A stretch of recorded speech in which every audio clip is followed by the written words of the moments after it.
Welcome to Directionally Correct, a People Analytics podcast with Cole and Scott. And today's guest, Mark Huselid, Distinguished Professor of Workforce Analytics at Northeastern University and partner at BHB Associates, and returning guest, Alec Levenson, Director at the Center for Effective Organizations at the University of Southern California. Hey, Directionally Correct fans. If you're looking to stay connected to the podcast, make sure to subscribe to our Substack newsletter, watch our videos on YouTube, or listen to the podcast on your app of choice. This podcast is dedicated to you to help educate and entertain you on how to effectively do people analytics. We are a listener-supported podcast, so please consider becoming a patron. If you'd like to support the podcast by becoming a patron, you can find a link to sign up in the show notes or at patron.podbean.com/directionallycorrect. Thanks for being a listener. All opinions are our own and do not reflect those of any other organization. I am so thrilled, first of all, Alec, to have you back as a returning guest. You bought into the podcast early, so I appreciate you being here, but also super thrilled to have Mark Huselid on, somebody I've admired for a long time. But I wanted to get right into it with you guys on the podcast today. You've got a new book coming out called Workforce Analytics, A Global Perspective. And both of you have written about this topic from a variety of angles in the past and done research on the topic as well. What's the book about? Why now? And what is it addressing in the marketplace that is new, that's covering new territory? First of all, Cole, and thanks for having us. And Alec, it's great to see you again. We were just all together in the UK last week, so we've been on a whirlwind tour with this thing. The first story is global. Analytics in general, I think has been a North American sport. I don't know that that's completely true, but certainly it's not true anymore. And so there are many global issues around measurement, around legal standards, around moral standards, around cultural issues that really have a lot to do with how talent is measured and managed in organizations. And so that's a big thing. The second thing is really around, and Alec, please correct me, I certainly want to hear your views on this. The field of analytics tends to be very siloed within a silo. And by that, I mean, there are specialists in measurements, psychometrics, econometrics, there are specialists in change, there are specialists in visualization. What we would like to do, and I think the reason that there's four of us, and perhaps the reason it took us forever to write this thing, is to have a broader perspective that integrates all of those things. And at least for me, the story is around measurement is not about measurement. It's about managing change and executing strategy. Measurement is really a derived demand, and measurement matters when talent matters. Talent, I think we probably all agree, is increasingly important in organizations, but it's one of the tools that leaders and managers can use to build better workforces and better jobs. The problem is, as I kind of implied, is most organizations aren't very good at it. And so this is, I think, what we call job security. That kind of help us move along. Alec, how'd they do? Is that close? Oh, absolutely. I mean, so Cole, I think it's kind of fascinating. Mark mentioned how long it took us to write this. I mean, it's part because we started just before the pandemic and, various health issues and stuff. But the other reason why it took a while is because, we came together. And so first of all, the two of us are two of the authors. The others are Martin Edwards and Donna Midbayeva. And Martin gets credit for having brought us all together. We're on 3 different continents. Mm-hmm. And, spanning the globe, literally. And even though we're all kind of sitting in universities, different degrees of, professor and non-professor, but even as people coming from that perspective, like, kind of research background, but having worked in very different ways with companies, we realize that we ourselves have important different ways of coming at the topic. And to Mark's credit, the second chapter, which is the one that he wrote, which is, I think, really helps to set the tone. As we realized when we were discussing this amongst ourselves, even amongst researchers, there are very different ways of framing a question. And there are lots of different perspectives you have to take into account. And in fact, the different perspectives we have coming out of research, whether it's, it's politics, psychology, economics, but I'll go and pull in some others that come from Charles Munger, who's Warren Buffett's partner in Berkshire Hathaway. But he actually talks about, in order to understand a business, you actually have to understand many different disciplines, and it'll include biology, sociology, history. And part of what we did is, I mean, we could have taken Charles Munger's approach, which is it's a really great one, or we went a little more kind of traditional and thinking about, if you were to take an MBA and you were to, and take all the different disciplines that one, learns in an MBA, including organization behavior, there are lots of different perspectives there, right? So you have strategy, you've got psychology, you've got, economics, and many more. Each of those are important perspectives when it comes to understanding what are the questions we're looking at in an organization. As you know, I go back a long ways, and you and I talked a long time how, like, in my earlier book, I I really spend most of the time focusing on asking the right Yeah. questions. And we found, all four of us found, that it was kind of the same thing, and that it's really important to show people it's not just about asking the right questions, but what are the kinds of knowledge bases you should be tapping? What are the kinds of perspectives you should be tapping when asking those questions?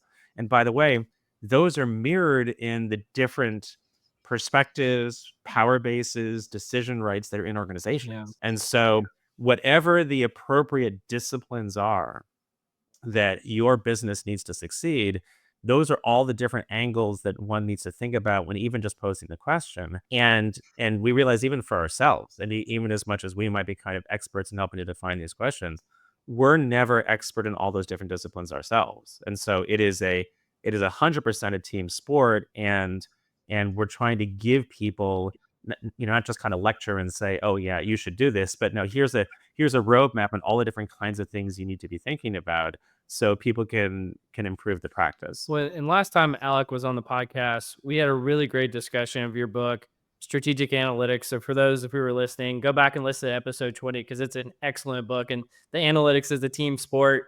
That absolutely was something we talked about there. I'm curious, because between the four authors, I see you all. I've read all of your work, I think, in terms of the books that you've ever published, and I see you all coming from different angles at the same problem. And I'm curious if that it was strategic. And so let me kind of tee this up really quickly. So, Mark, your books, I always thought you came from a management background. You've done a ton of work in the talent space. You have, you like, with the workforce scorecard, the HR scorecard, the differentiated workforce, all of those took a metrics driven approach, but also, a how you add business value using these tools. Alec's work in the past, he's written strategic analytics. He's done a ton of stuff in the economic sphere about how you bring the quantification of this work to the workplace, but making sure that it's aligning with strategy, asking the right questions. It's a team sport. And then your co-authors, I think their book was called HR Analytics. I may be mistaking that, but they had a really practical book, which was just like a how-to guide of, like, if you were using Microsoft Excel, how would you go in and do HR analytics, and as like a workbook style. And it was very interesting. And so you brought these authors together and taken a global perspective to addressing this problem. Was that strategic, and how did it kind of manifest itself in what was covered? Because I know from our previous discussions, the book was meant to be evergreen. It was meant to be kind of the tome of workforce analytics. And so tell me about how that came to be. Well, so just to correct one thing, so Martin Edwards, yes, has written a number of books with a different co-author, right? Not with I messed Dana. that up. Oops. But no, that's fine. It's fine. I mean, Dana is, so yeah. So again, each of us has different kinds of perspectives, and thank you for the summary. What I would include in this is that there's also the importance of making sure we're collecting the right data, which includes doing the right balance of both qualitative and quantitative. But the other part of it is, some of us have spent, a lot of time working with companies directly, and we have different kinds of experiences. So Donna, for example, I don't think she's written a book on the topic, but she has spent years working with companies, particularly in Europe, on these kinds of questions. And in fact, the different bases that we have. I mean, so Martin is originally from the UK, but now is in Australia. Mark and I are both in the US, but on different coasts, and also working. And there's some overlap in the companies we work with, but that alone. So the fact that we have worked with different kinds of companies in different kinds of ways also gives us very unique and kind of and complementary perspectives on the kinds of challenges companies have and how to deal with them. I mean, I think that there's a little bit of each of us has, I think, a little of a different passion when it comes to the topic. And so one of the reasons why the book is set up the way it is, where we have kind of each of us kind of authored different chapters, is because of that, kind of where's that passion. But the reality is, any one of us could have written the whole thing, yet you can see our different voices and kind of things we would want to make sure people don't forget about come out in the different parts that we authored. I certainly agree. Martin's wife is actually a quant, and she's the director of analytics, and she was at one of the large Rio Tinto. Rio Tinto. Yeah, I thought maybe she'd moved on. Anyway, she's at Rio Tinto in Australia.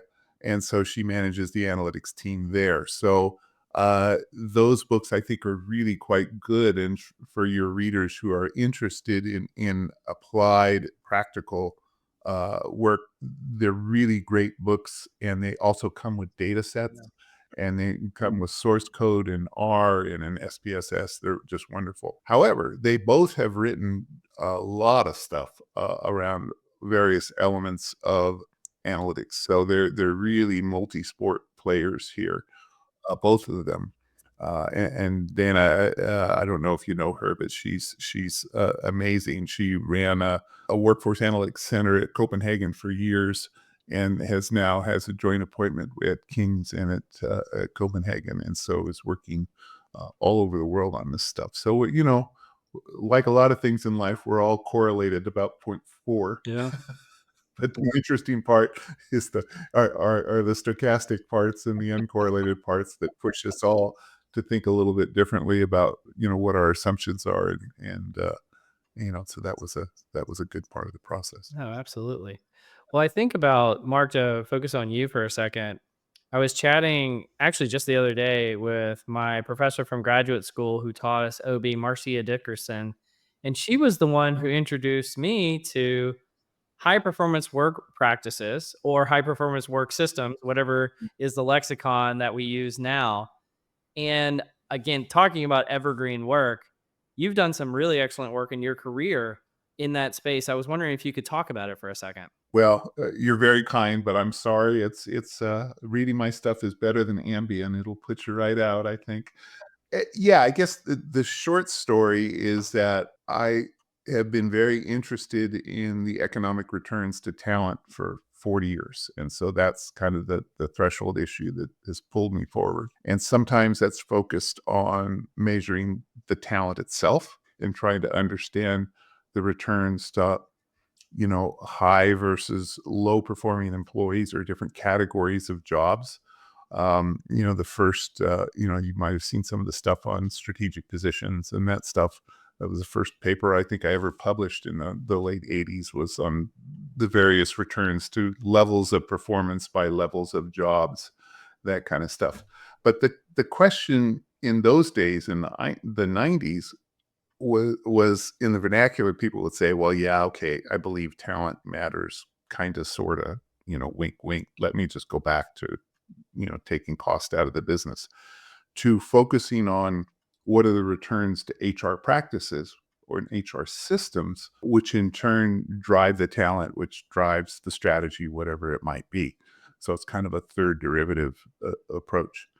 So the focus was, people were starting to get interested in what are the returns to selection, the utility analysis literature, or recruiting, or training. There's thousands of papers on the economic returns to training, all different kinds of flavors. And my training, both undergrad and grad and doctoral training, was a combination of finance and strategy and HR and psychometrics. I was kind of couldn't say no to any of those things, was to recognize that because the quality of training is correlated with the quality of selection and the quality of recruiting and so on, if you focus on any one of those things individually, you are probably going to overstate the effect there. So having a systems approach is both conceptually appealing, but also consistent with what we know about how people get managed in organizations. What I was interested in is trying to understand how the systems of practices provide economic returns through talent, and how that links with strategy, how different strategies, firms with different strategies adopt different HR systems, which drive their practices and so on. So I worked on that for 15 years, and that is some of the stuff you got tortured reading. Well, and Alec, you've never done anything in systems thinking, right? Yeah, absolutely, Cole. Nothing at all. Same deal. Well, I think about this in terms of, I think about maybe this would be a good time to bring it up. Alec, I knew when we were prepping for this, you had something that you said had kind of been grinding your gears in this space. Do you want to talk about that at all? Sure. I feel a little bit like, it's like, the movie Groundhog's Day, where you wake up and it's like the same thing over and over again. I mean, my short autobiographical parallel to Mark is I did start in economics. I wasn't as smart as you two. Actually realized that the right place to be was org behavior and, the brighter side of social science. And and part of the reason why I came over to org behavior is, first of all, because this is where the fun is. Economic models can explain like this much, whereas org behavior models in psychology can, it's a lot of that extra variation there. But part of what I liked about putting economics behind me was I was really tired of telling big stories with little bits of data. And then I came over, and it was just a few years after I joined the center when this whole field of, first it was called HR analytics, took off. And I thought, dear God, they're coming for me. It's like now we're getting everybody telling HR, you should tell big stories with little bits of data. And so the rant that I've been on is on, it's like, well, you have to, first of all, not start with the data in front of you. You just start with the question. And when you start with the question, then you're looking at some version of the system. I mean, you're looking at, are we talking, if anything is framed as a job, then it can't just be the job, because that job is embedded within a work process or a team. If we're talking about a team, then that team is embedded also within a work process or with, teams of teams. And so, the systems thinking approach or a systemic approach is about trying to get people to really understand kind of that full part of the system. It doesn't have to be the entire end-to-end for the whole business, but whatever it is. The great thing is that social scientists tend to be quite good at this. I mean, people who are trained well are taught that you need to kind of question what you're looking at, question the data, question the phenomenon, kind of, torture the data to figure out what's really going on. And part of what was fascinating about writing the book was it's not just that we can go back, easily 120 years or so to back when, Henry Ford and Frederick Taylor were, doing kind of the first IO psych study of work. But there are examples that go back hundreds, if not thousands of years of this, and yet we don't see a lot of what we would call kind of appropriate practice. This isn't even best practice. It's kind of like just what should happen.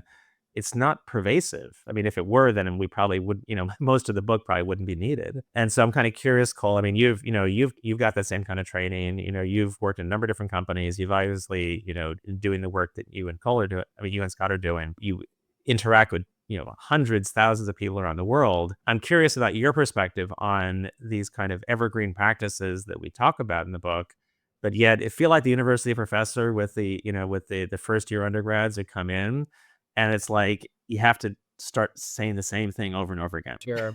So well, and I know it hasn't come out yet, but we recently had John Boudreau and Pete Ramstad on the podcast, and John, in his infinite humility, was talking about like, what, I just didn't feel like any of this stuff was relevant anymore because we wrote it 10, 15, 20 years ago. And I said, no, if it hasn't been talked about in the last 3 years of HR, it's like it's never happened before. And so like all of this work, and this is why I keep coming back to the well with with you guys, like this stuff is so critical, and it's critical right at this moment. It may be an evergreen topic, but it's very topical for now. But to answer your question in terms of, why do organizations not focus on this more beyond just the amnesia that they have? And I know both of you guys are systems thinkers, but if you just take it down to like a singular program that an HR team launches, the first thing that gets cut in a program is program evaluation. And it shouldn't be that way, but everybody's just worried about getting the program live, pushing it over the line, and then by the time they've expended all that effort and resources, very few people are around to ask the question, but did it work and did it have the ROI? And I've spent my entire career trying to push Sisyphus's boulder up the hill to say evaluation is not only critical, it might be the most important thing that we do, because I've said I've literally made a career answering the question, how do you know what you're doing is working? And I think not enough people ask that question. And again, I wish it wasn't like pushing the boulder up the hill, but it does feel that way sometimes. And so that would be my answer to the question. I don't think it's for a lack of knowledge or a lack of professionals in the space. It's a lack of effort and a lack of focus. Yeah, I absolutely. I'll give another story, sure. and then happily, I don't want to still take all the limelight from Mark. So in a related field, so in the field of organization development, one of our colleagues here at the center, Chris Worley and Tom Cummings, have written kind of the book on org development that people learn from around the world. And the second chapter in the book talks about action research. And I went to Chris a number of years ago and I said, okay, I look at what's actually published about kind of org development. I look at and I'm sure Mark, both of you've seen tons of projects implemented in practice, and yet measurement is rarely ever kind of standard practice, particularly amongst change professionals, right? It's like that's one of the last things they usually think about, and yet the textbook that literally many of them are taught on says you need to be collecting and analyzing data in real time as the change is taking place. And Chris's response was, yeah, it's just too hard.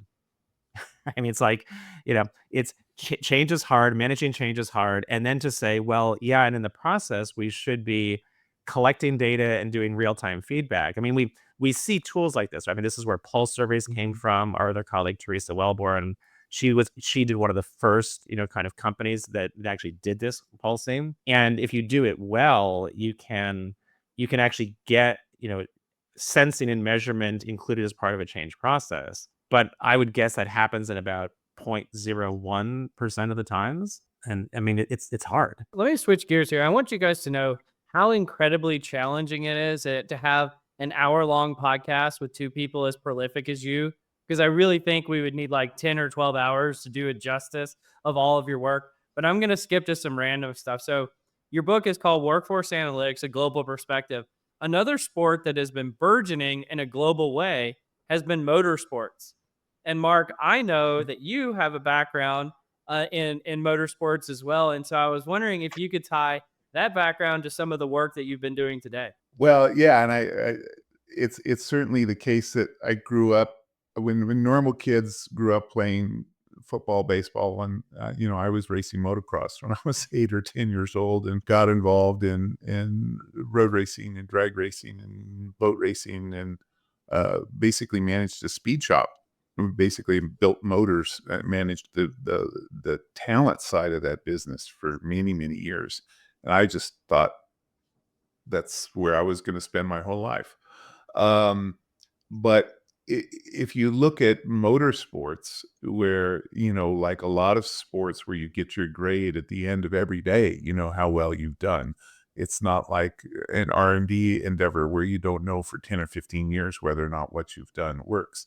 It's really a microcosm for managing talent, because in many forms of motorsports, not all, the constraint are not parts, but it's talent.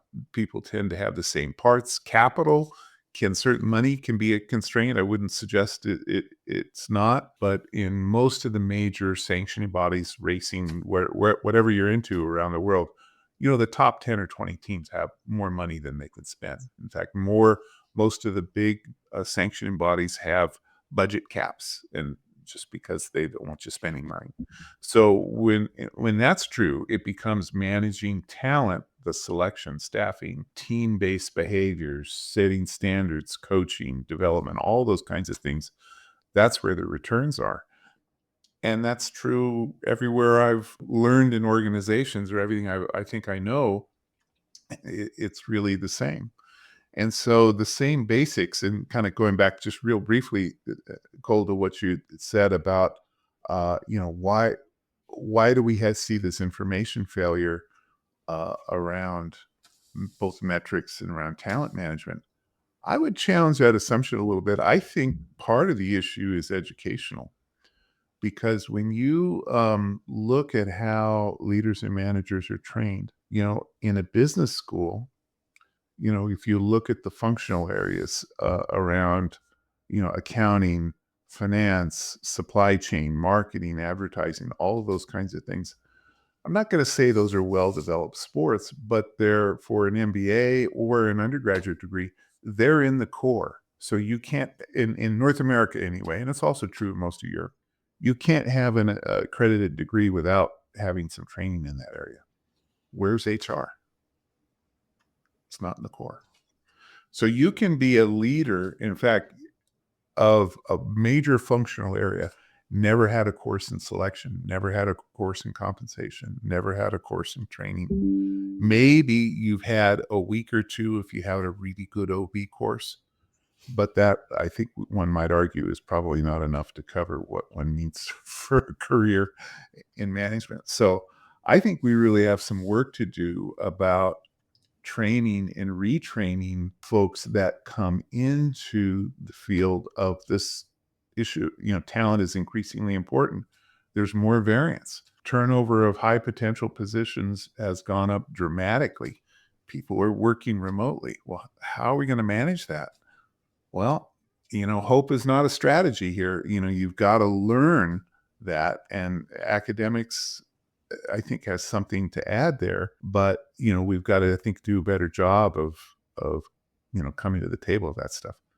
I didn't mean to hijack your question, but I think that they're related, and it really comes back to, why do we see this variance? Why aren't we better? And I think part of it is that because people that are making the decisions don't have some of the basics that they do have in finance or accounting or marketing, or some of those areas. Yeah. Anything you would add there, Alec? No, I mean, I think that's that's well said. Well said. Well, that's high praise coming from Alec. So there you go. Well, you guys want to join me in Cole's Corner? Absolutely. Welcome to Cole's Corner. All right, I've got a rapid fire section for you, and we've sort of kind of covered some of these already, but I'm curious if your answers changed from earlier. What is the better discipline for studying organizations, management or economics? Oh, management. Alex disowning his own discipline. That's so sad. All right. Absolutely. What? Any chance I get. What's the place you've never been to that you most like to go, and why? We didn't talk about that before. I know. This is why it's rapid fire. Wow. I don't have to. I have just one. I mean, every country in Europe I haven't been to yet. Monaco for me. I hope to go this year. Yeah, he's gonna see some F1. There you go. All right. Why do you do what you do? I don't know that it's a choice. Interesting. I have to. He has to. He's obligated. What about you, Alec? I come from a long line of people who want to make the world a better place.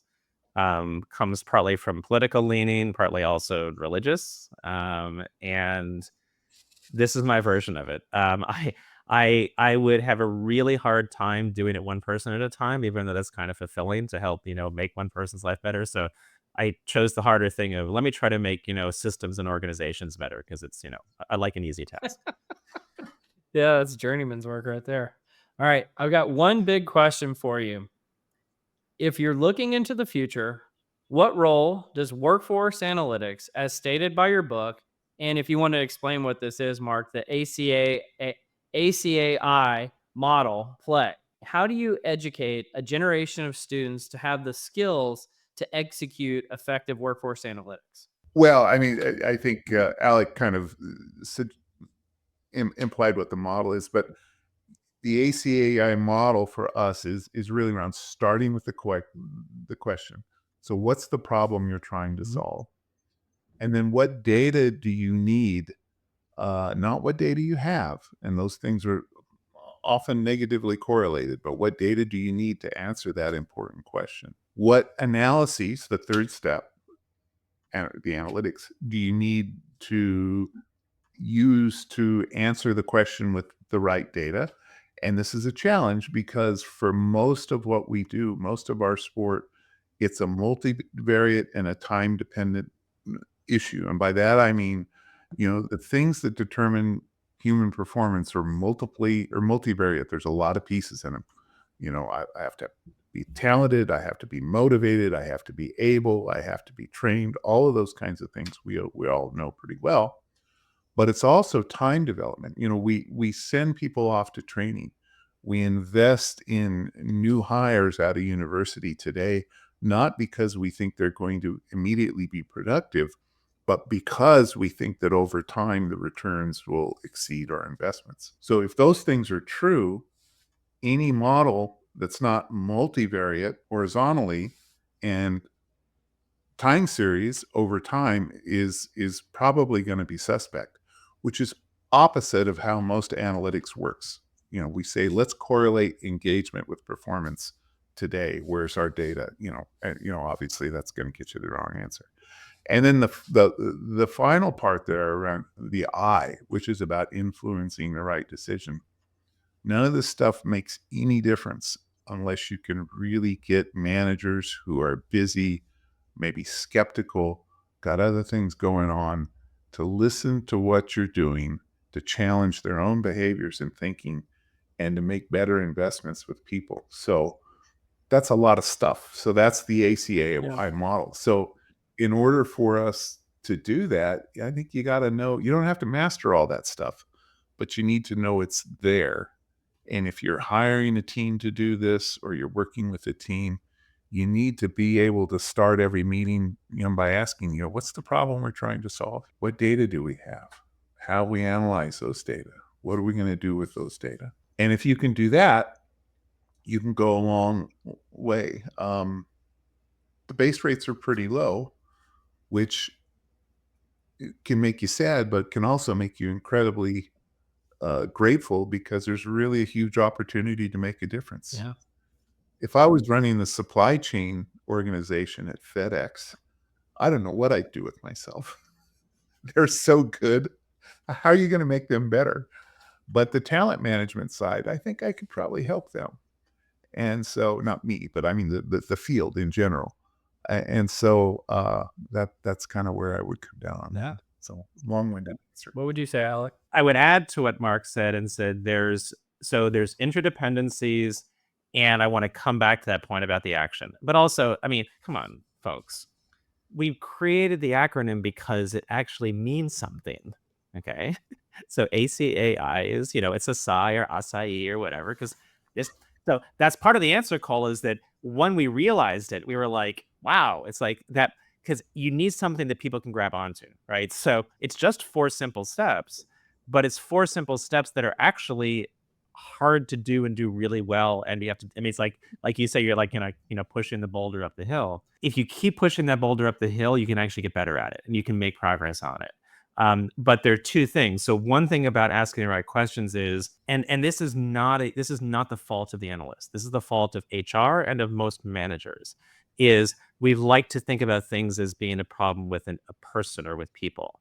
And yet it is, business is a team sport. Production is a team sport. Quality, customer service. And so no one person is an island. But yet so much of the data we have is individually focused. That's partly because of the history of HR, which John Boudreau and Pete Ramstad talked about in their book, about the history of HR is accounting. I mean, that's the roots of it. And it's all about counting people. And yet what org behavior and org design and strategy and everything else tells us is It's about how people come together interdependently to actually create the products and services. And so if I had, kind of one thing that I keep on kind of banging my, beating my drum on, it's about you've got to be looking at, not just that individual level. And so that's a key thing for anybody working in this field. The other is, even though in our model we the last one, the I is influence the right decisions, the way you get there, and this is good kind of org behavior, org development, is you shouldn't even start to do a real analysis until you've engaged the stakeholders who are going to be responsible for either making the decisions or implementing them. And because, first of all, there's no way that you alone or even a team of analysts can figure out what the right problems are and how the organization is going to act on them unless you actually engage those stakeholders early on. And I think that that's another one where, I mean, I could tell all kinds of war stories. I mean, I was working with a well-known company's analytics group, and they were being set up. This was a few years ago. Since it's being recorded, I'm not going to say which company it was. um, and I mean, I exemplified bad practice here. So I was helping to coach a couple of the analysts, who, by the way, weren't social scientists. This was part of the problem. And they found some problems in the compensation and performance data for a group of people where they're paid on the basis of their performance, like the variance in sales or variance in customer service, whatever. Like there was supposed to be a direct link between them, and yet there wasn't in the data, right? So it said there was something fundamental about the way that their compensation and performance management systems are set up, that they weren't actually getting the outcomes that even the design of the system said they would. I mean, forget about was it actually having an impact on the business. And so they did this really great analysis. We well, let's test this out, do it all different kinds of ways. And then went and presented it back to the leader who owned this process, owned this part of the business. And they could not have been kicked out of that person's office faster than I was physically possible. Because, first of all, they went in basically saying, your baby's ugly. It's but more importantly, you need to give that person time to kind of think about it. And by the way, we could have been wrong, right? There may have been some kind of extenuating circumstances that the person could have easily said, okay, yes, I understand that's why it is, but let me tell you about, this thing that happened in the past, or why I'm actually trying to fix this right now. I mean, so all of those are kind of like testimony to all the things you shouldn't do to be able to have an influence. But it's the kind of thing that the number of times I get up and give a keynote speech from doing an executive education program, and I talk about going out there and, directly engaging with the stakeholders early on, and the number of either blank looks I get or terrified looks I get, and people sitting in analytics roles makes me have to take a deep sigh. Yeah. Well, let me kind of switch gears for a second. I was going to move to something else, but you both touched on it in your answers, and I want to make sure that our audience gets to hear us talk about it today, which is the concept of variance in behaviors, processes, systems, whatever it may be, and why that is a gold mine to mine if you're in this analytics space versus focusing on just things like averages. Why is looking into the variance of processes useful, or the variance in individual differences in human beings, or what have you? I can share a couple of things. It was something just occurred to me, which is why I'm jumping in. One of the first things I have taught, all I've ever taught really, is analytics for almost 40 years now. And so I've been able to avoid teaching. I've never taught OP, which is a source of pride. Or, I'm just kidding. But one of the things that the first day of class I talked about, this class is about variance. If it moves, it might matter. If it doesn't move, it can't matter. And by that, I mean, if you've got top talent and you've got the top 5 people on the planet on your team, and there's no way that any kind of coaching will help them get any better, your job is retention, right? It's not development, right? Because there's no variance. If you've got 200 intro project managers and the scores go from 7 to 100, that's an enormous amount of variance, and variance provides the opportunity but strategy provides the context for improvement. So just because there's variability in talent doesn't mean that increasing the mean will do anything for you. It's got to be linked to your strategy. So that's part one. And part two, and just one quick kind of adjacency here.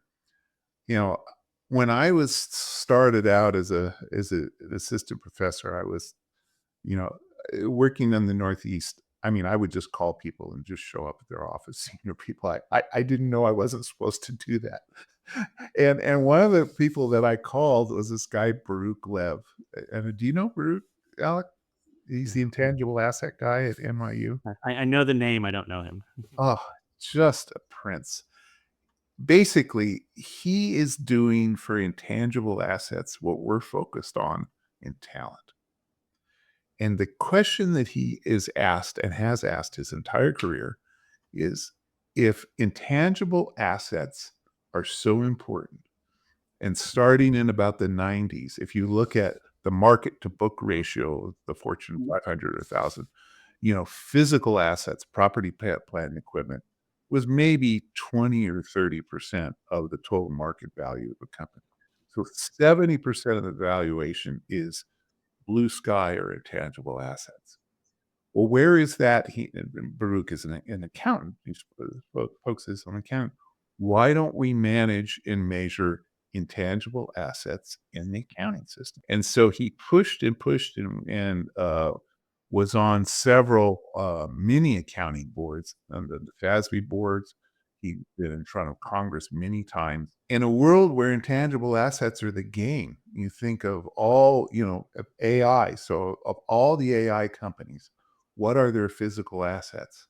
Well, they got a coffee machine and 10 computers. That's it, right? And everything else is intangible assets. Where is that on their balance sheet, income statement of cash flows? It doesn't appear, right? Because it only is from the accountant's perspective, it's only an asset when you sell it. And that's the equivalent of closing the gate after the horse gets out. So he worked really, really hard, and I kind of sat at his knee and learned from him. And basically, part of the reason that we're in the pickle that we're in is about risk, and that physical assets are relatively easier to measure, to write down. I know what I paid for that truck or that building. I can depreciate it over its useful life. But what are the economic returns to hiring a top talent, or not hiring her, or developing a world-class information sharing system in our organization? Those might produce 20 times the economic returns to the building, but there's more variance, back to the point of variance, in the estimators and also in the values. So we have some brothers and sisters in arms in accounting to learn from as well, which is one of the things I'm working on this year, is to kind of refresh what I know in that area. But it is a long-standing problem that has to do with how the accounting system accounting profession thinks about risk, and how those things are reflected in things like earnings calls and so on. So I'm not sure if I derailed the issue here, but other than to say the variance in intangible assets, I would argue, is much greater than the variability in physical assets, both on the upside and on the downside. And yet that's an increasingly unmeasured issue for most of us, most firms globally. It's worse in other countries, by the way. So notice that Mark took kind of the economics perspective. So now I'll take more of the psychology perspective. I've been hanging out with you too long. So, well, and I will channel Mark and John Boudreau and others. So, so Mark talked about A jobs, and John talked about pivotal roles. So those are really important insights. For one, we tend to look at kind of what is the average value of a job. Is it the person flying the plane, like for FedEx? Is the person flying the plane or the person driving the truck, right? The person flying the plane, if the plane crashes, you lose, hundreds of thousands of packages. If a truck, crashes, you might lose, 50 or 100, right? And so we put a lot of emphasis on that plane, pilot, but yet the variance in that system has been squeezed out by decades of optimization of how do we basically make sure that planes aren't falling from the sky, whereas so even while on average the pilot has a huge impact, if they fail tremendously, the variance in their performance is such that they don't fail tremendously like that, right? Or even if they do, it's so rare that we treat that as a pure error. You don't have to redesign the systems. Whereas the way to improve performance is on the routes. And John's got great stories about characters at Disney versus the street sweepers. So I think that's an evergreen topic that if you go into any organization and you look even at their critical processes, okay, and this is also an important point that Mark was saying, which is that, I mean, the strategy gets realized in certain key processes. Some are more important than others, right? And so, I mean, while support functions, like HR, finance, legal, IT, are important in any organization. In some organizations, they have a critical role to plan strategy, and others they don't. Right? If I'm in the insurance industry, finance is a core part of the strategy, right? Because if they don't know how to make the right investments, then they're actually not going to get the right return for their shareholders with the money that comes in. In other organizations, finances, they help to just make sure that we're making the right decisions with our money. Important, but that doesn't drive competitive advantage. And so those are important things. The other is that there's the variability in the system, though, also comes from all the interdependencies. And what's challenging is that and one of the reasons why we often have to go into doing more qualitative analysis than quantitative is a lot of what matters comes from the top down. It comes from the C-suite, how things are structured at the senior executive level. And if you have an organization design and decision rights and behaviors among senior leaders that are causing all kinds of siloed behavior, oftentimes that is one of the root causes, if not the root cause, that needs to be addressed first. If we sit there kind of as analysts with our statistical models or, network analysis or whatever it is, looking for, with a hammer, just looking for nails, then we can miss the bigger picture of where the variance in the system is coming from. And a lot of it comes from the things that are the system as a whole. And we can't use standard statistical models to be able to address that. Because we got a sample size of 1, and there ain't no statistics I can do in a sample size of 1. You can try, but it won't work. Well, I think this is probably, if not the best, if not one of the best, it's not the best PSA we've ever had on variance and why it's important. So I appreciate you guys sharing it. I want to start with a post from a friend of the podcast, Ludic Stellick, and he is talking about some scientific research that came out in the Journal of Nature Human Behavior by Stellick et al. 2025. And the researchers surveyed nearly 8,000 psychologists and found their key positions on scientific debates, such as whether behavior is best explained by biology or social context, as an example. And one of the things that they did is try to look to see if these cognitive distortions were reflected in the publication patterns, collaborations, and theoretical preferences of these psychological researchers. And they had some fascinating findings that, you know, if a researcher does have, whether it be, a personality difference or what have you, that an example that they used is psychologists with a high tolerance for ambiguity favor holistic, context-driven explanations for a psychological phenomena, while those preferring clear structure lean towards precise, rule-based models of that. And so I talk about this to show that the human beings who do science can influence the outcomes of science. But did you guys have a chance to look at this one? And what are your perspectives? Because I chose this partially related to the question I asked earlier about the variety of backgrounds of you guys as authors and how you brought different things to the table. And hopefully by combining those perspectives, you kind of let's say cancel out the biases that may exist from people having different backgrounds. But what is your perspective here? Well, I mean, it's hard to say without seeing the manuscript, and I would say for sure. I mean, do people randomly select research topics and conceptual lenses? Absolutely not. I mean, people come to the table with priors, but like I shared with myself, my point of view was that it was really about talent and systems, and that there was an opportunity there. If I was trained in another field or had another experience, I might have said, look, it's all about supply chain, or it's all about something else. So absolutely, or early life experiences.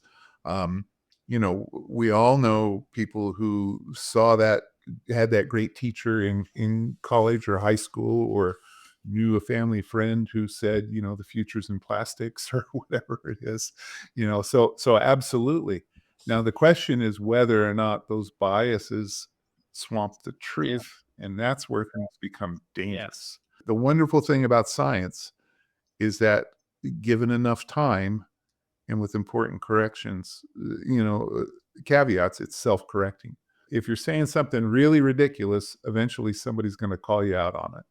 I believe that.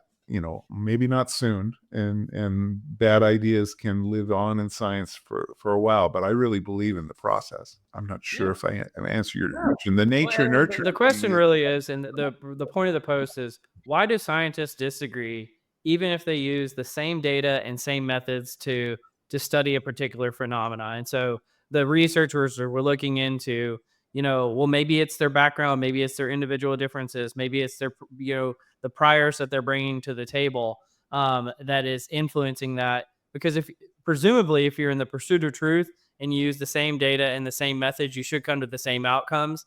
But I think what you're highlighting, Mark, and I'd love to get your perspective on this, Alec, is how important the repeatability of the scientific method is, and why it's really important that maybe one group finds one finding one time, but if we don't find that finding over and over again, it's probably just a statistical error or something along those lines. But what would you add there, Alec?